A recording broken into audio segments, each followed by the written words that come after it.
Giselle. May good news po ako sa inyo. Hawak. Ang susunod na programa ay rated PG. Ito ay nangangailangan ng patnubay at gabay ng magulang para sa mga batang manonood.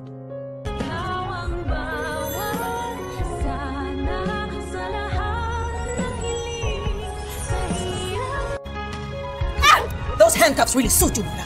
In a few moments, Mukhang tuluyan nang naibalik ni Annalyn ang kanyang pagiging young genius nang dahil sa ginawa niyang paraan na paglalagay ng tracking device kay Zoe para mapatunayan nila na ito nga ay nakikipagkita kay Moira. At hindi nga nagkamali si Annalyn dahil kitang-kita nila kung paano nag-uusap ang mag-inang demonyitang sila Moira at Zoe. At para wala nang kawala itong si Moira ay tuluyan nang nagdala ng mga pulis itong si Robert para tuluyan ng pusasan ang kanyang demonyitang asawa. At habang dinadampot nga itong si Moira ay para siyang tangang sisigaw-sigaw.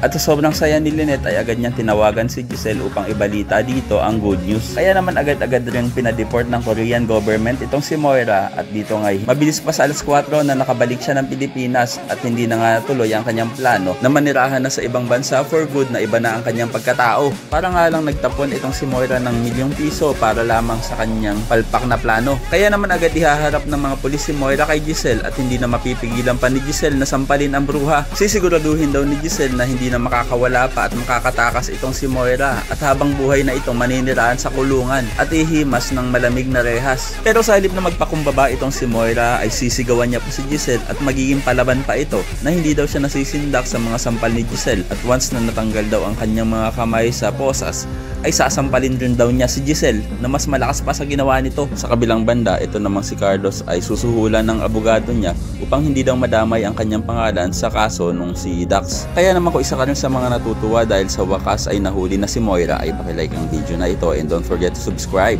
Thanks for watching and see you next time. Bye-bye!